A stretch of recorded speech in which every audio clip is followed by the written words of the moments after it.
Hello प्यारे दोस्तों, इस प्रैक्टिस सेशन में हमारा स्वागत है। हम लोग ईयर वाइज प्रैक्टिस कर रहे हैं भाई, और हमारा चल रहा है CDS 2012 का। CDS 2012 का दोस्तों, ये हमारा कॉमन एरर का पार्ट चल रहा है। इसके पहले हम 2010, 11, 12 बहुत अच्छे से कवर कर लिए हैं भाई। तो इसको आइए देखते हैं।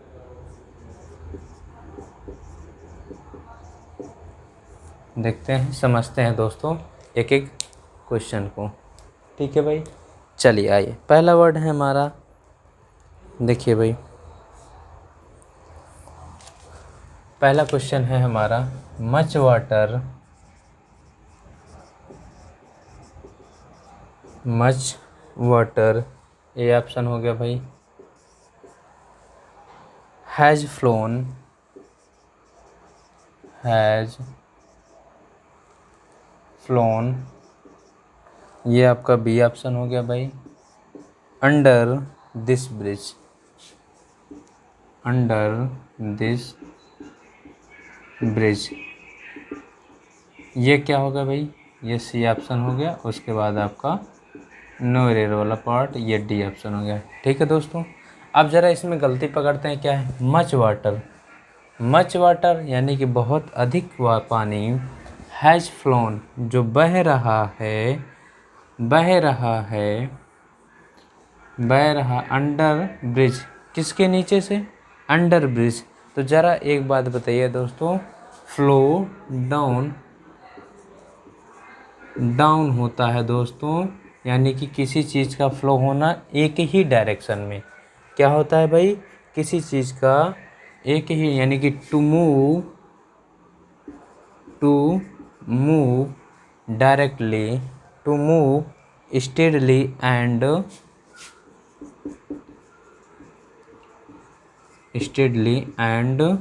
वन डायरेक्शन, क्यों भाई? Steadily and continuously in one direction,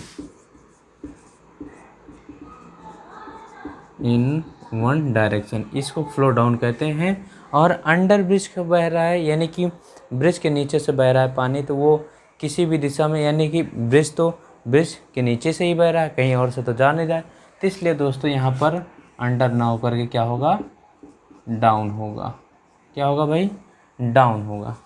ये होता है फ्लो डाउन का मतलब होता है किसी चीज़ का एक ही दिशा में बहना, किसी चीज़ का जैसे पानी वगैरह एक ही दिशा में बहना। ठीक है भाई, चलिए नेक्स्ट वर्ड चलते हैं, नेक्स्ट क्वेश्चन चलते हैं। दूसरा, ये सब सीडीएस में पूछे गए हैं भाई। चलिए, the lady approached me timidly, the lady approached me timidly. Timid means कायर होता है भाई, टिमिडली, ये आपका ये ऑप्शन हो गया। चलिए सेकंड ऑप्शन देते हैं, and trembling, trembling, trembling slightly, trembling slightly, B option, B option. She sat down, she sat down, sat down besides me, besides me, ये आपका सी ऑप्शन हो गया। उसके बाद नोएडा, ये आपका डी ऑप्शन हो गया। ठीक है भाई, अब ये ज़रा समझिए। यहाँ पर पहली बात तो गलती आपको साफ साफ दिख रही है दोस्तों। साफ साफ का मतलब कि एक वर्ड होता है बिसाइड, एक वर्ड होता है बिसाइड्स। बिसाइड मतलब होता है के बगल, और बिसाइड्स मिस होता है के अतिरिक्त। ठीक है भाई, तो यहाँ पर उसके अतिरिक्त नहीं बैठी, यानी कि उसके बगल बैठी। सी ऑप्शन आपका गलत होगा। ठीक है भाई, सी ऑप्शन यहाँ पर क्या होगा, बिसाइड। ठीक है दोस्तों, आइए नेक्स्ट वर्ड चलते हैं भाई, नेक्स्ट क्वेश्चन पर। थर्ड क्वेश्चन है हमारा, I am not familiar with, I am not familiar with, ये ऑप्शन हो गया। All the important places, all the important places. Next word आगे देखिए भाई, in this town, in this town, यानी कि मैं परिचित नहीं था इस शहर के कुछ महत्वपूर्ण स्थानों पर। अल्दो, यद्यपि, अल्दो आई हैव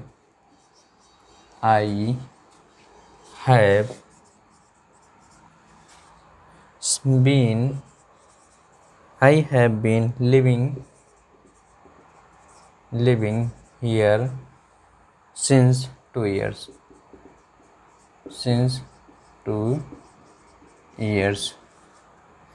सेम प्यार बच्चों, मैंने आज अभी बेसिक ग्रामर का कॉन्सेप्ट आपको पास्ट परफेक्ट कंटिन्यूअस पढ़ाया और उसके पहले मैंने प्रेजेंट परफेक्ट कंटिन्यूअस पढ़ाया। सेम वही पैटर्न आधारित है दोस्तों।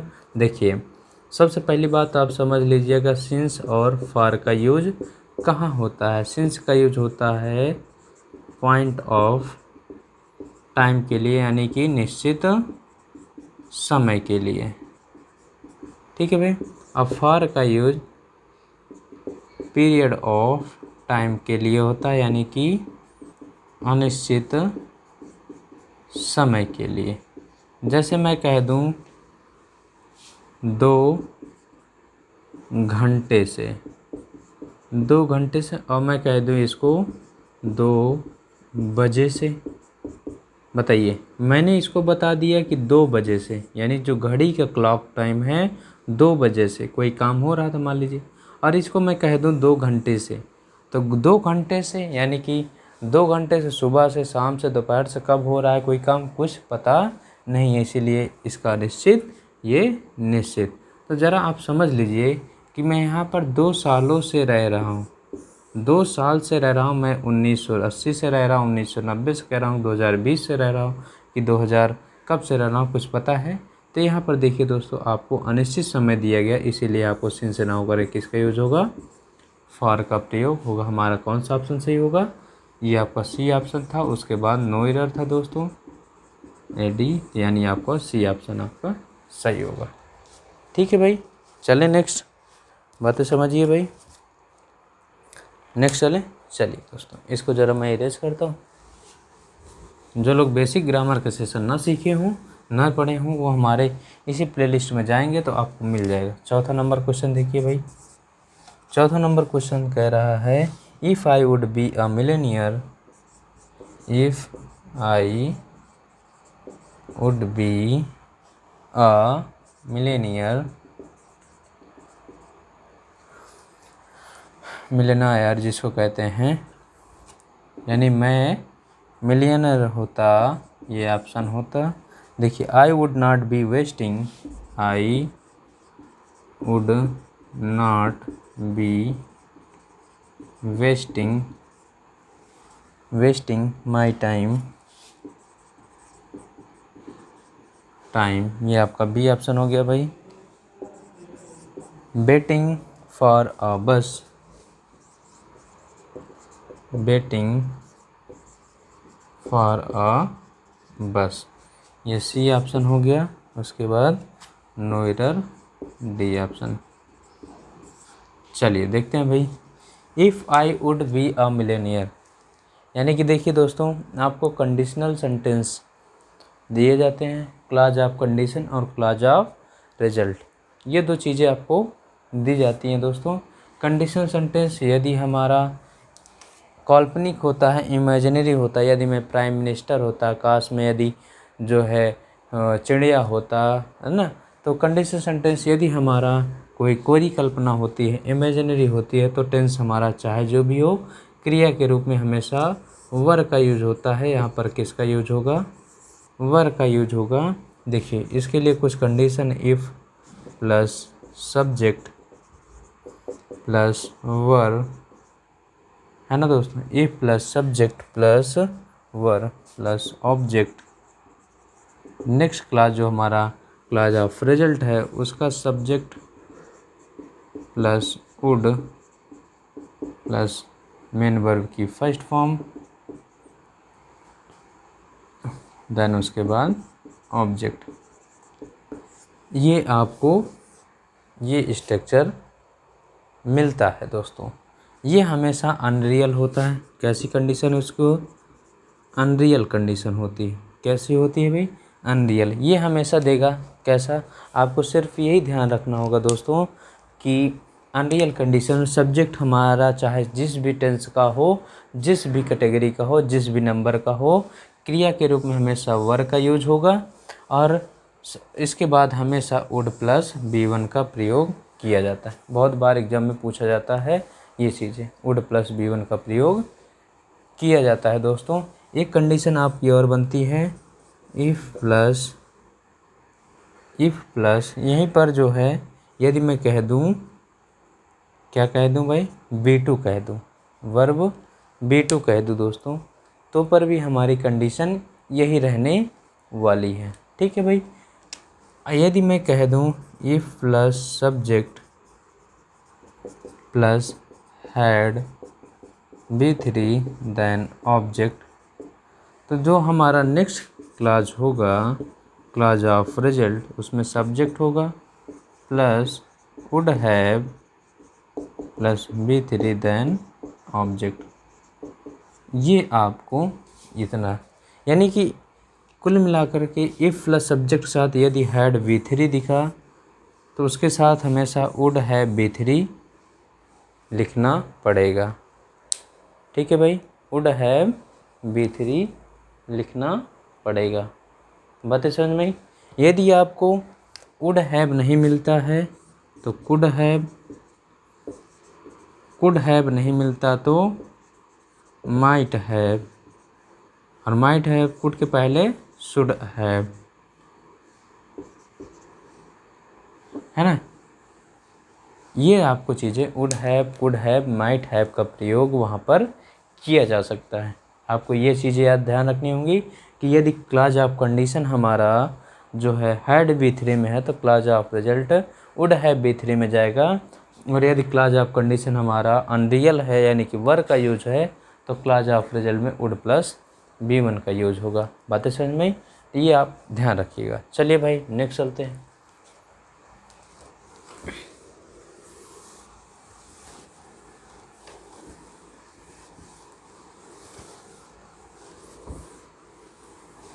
चलिए दोस्तों, नेक्स्ट क्वेश्चन है हमारा, neither of the two boys, 5 नंबर, neither of the two boys, neither of the two boys, ये ऑप्शन हो गया। Is sensible, is sensible, B हो गया। Enough, enough to do this job, to do this job, ये C option. उसके बाद no error में डी ऑप्शन। बताइए ज़रा भाई, नीदर ऑफ द, देखिए कुछ हमारे ऐसे सब्जेक्ट होते हैं जैसे either, neither, someone, no one, somebody, nobody, है ना दोस्तों। तो कुछ हमारे ऐसे जो है सब्जेक्ट होते हैं जिनके बाद ये हमेशा जो है सिंगुलर में यूज होते हैं, जिनके बाद क्रिया हमेशा सिंगुलर में आती है, जो कि सही है। Enough to do this job, इसलिए हमारा नो एरर है। बातें समझ में है? चलिए भाई 6 नंबर क्वेश्चन देखते हैं। 6 नंबर क्वेश्चन कह रहा है they lift their luggages, they lift their luggages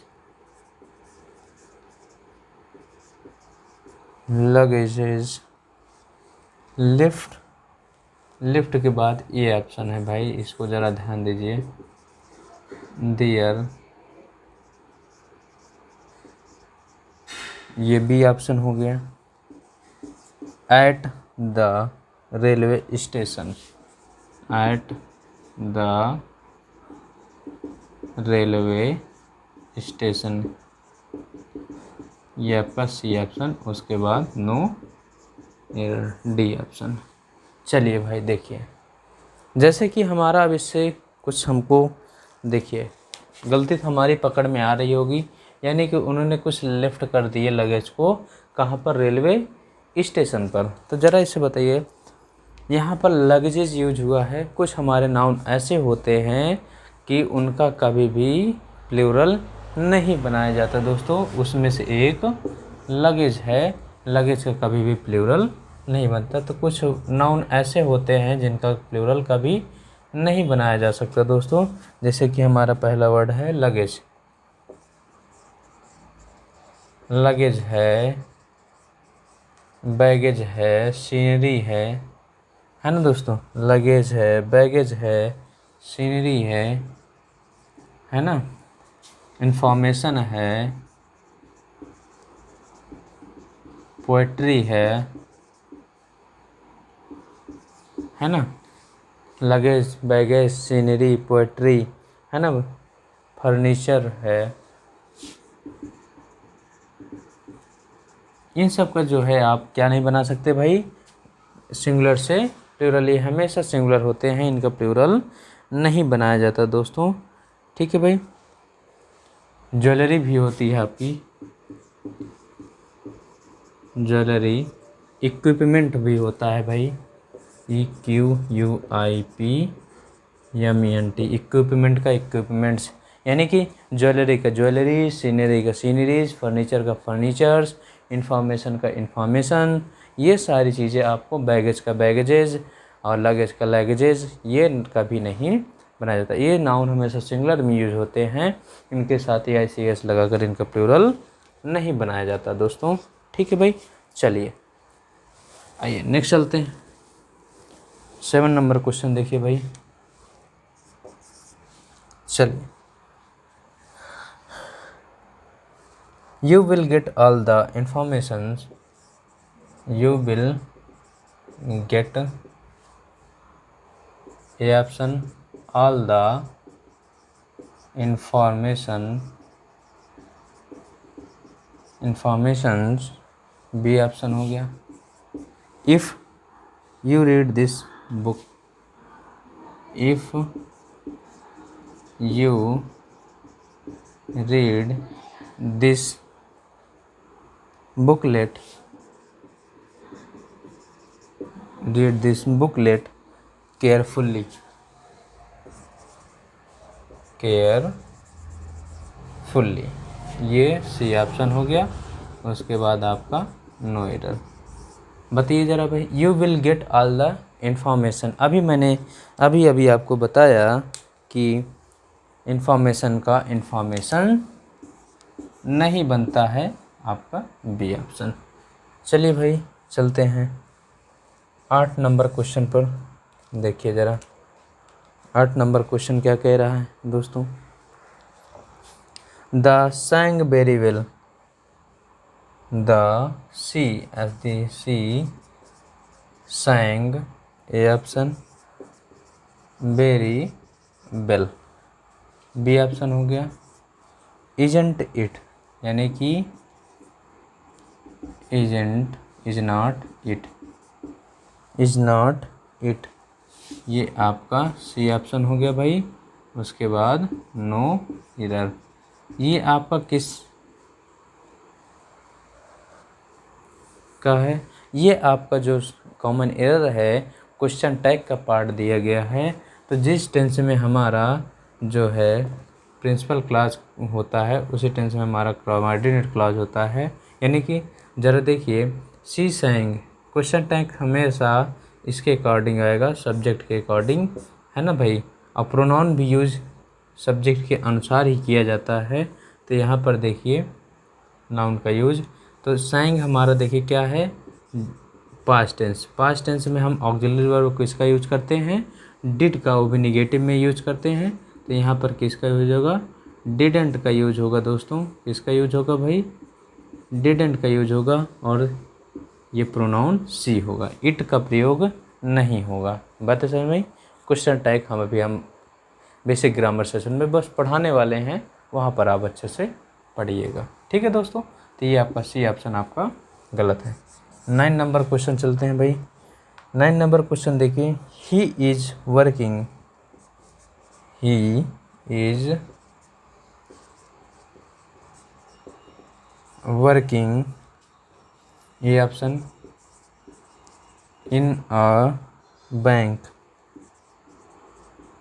कहाँ पर, बैंक में, in new Delhi, bank in new Delhi, in new Delhi. B option, for the past several months, past several months, for the past several months. ये आपका C option हो गया। Then उसके बाद no error. ज़रा एक बात यहाँ पर स्पष्ट है दोस्तों, देखिए वह काम कर रही है बैंक में न्यू दिल्ली में कुछ महीनों से। यहाँ देखिए फार का यूज है, क्योंकि यहाँ पर हमारा पीरियड ऑफ टाइम दिया गया है, जो कि सही है। पीरियड ऑफ टाइम के लिए हमारा फार का यूज होता है। और सिंस और फार का यूज हम किस टेंस में करते हैं, जो है परफेक्ट कंटीन्यूअस टेंस में करते हैं। तो यहाँ पर प्रेजेंट की बात हो रही है, तो क्या हो जाएगा, हैज़ बीन, क्या हो जाएगा दोस्तों, has been working. Present perfect continuous का प्रयोग होगा। बातें समझ में भाई। किस टेंस में, परफेक्ट कंटीन्यूअस, प्रेजेंट की बात हो रही है तो प्रेजेंट परफेक्ट कंटीन्यूअस। आइए चलते हैं भाई 10 नंबर क्वेश्चन देखिए, he is going every day, he is going every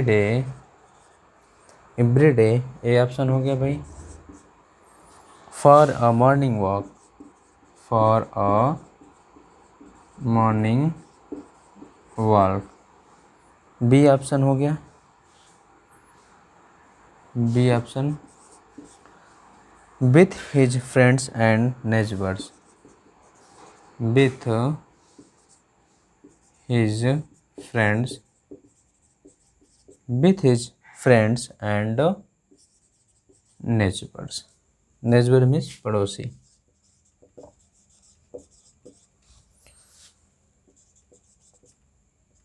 ठीक है भाई। यानी कि वो मॉर्निंग वॉक जाती थी डेली, किसके साथ, अपने दोस्तों के साथ और अपने पड़ोसियों के साथ। ज़रा बताइए, he is going every day, बताइए भाई क्या गलती है। देखिए जब भी हमारे डेली रूटीन वाले शब्द होते हैं, यानी कि डेली रूटीन की जिसमें बात यूज होती है भाई, तो हमारा प्रेजेंट इंडेफिनिट या सिंपल प्रेजेंट टेंस में प्रयोग किए जाते हैं। ज़रा इसका सेंस, वह जा रही है प्रत्येक दिन, नहीं, वह जाती है, यानी कि वो उसका डेली रूटीन का सेंस होता है। जब भी डेली रूटीन का सेंस आता है दोस्तों, उसके लिए हमेशा जो है आपको प्रेजेंट इंडेफिनिट या सिंपल प्रेजेंट टेंस का प्रयोग किया जाता है। ठीक है भाई। तो ये प्रेजेंट इंडेफिनिट टेंस का योग होगा सिंपल प्रेजेंट टेंस का, यानी कि यहाँ पर he goes every day for a morning walk. बात है समझ में। बताइए भाई, एक एक कॉन्सेप्ट आप सीख रहे हैं ना अच्छे से, बताइए भाई। तो ये आज सिर्फ 10 क्वेश्चन, अभी 10-12 क्वेश्चन उसमें और है दोस्तों, 15 क्वेश्चन। तो हम आपको नेक्स्ट वीडियो में मिलते हैं, तब तक के लिए thanks for watching, thank you.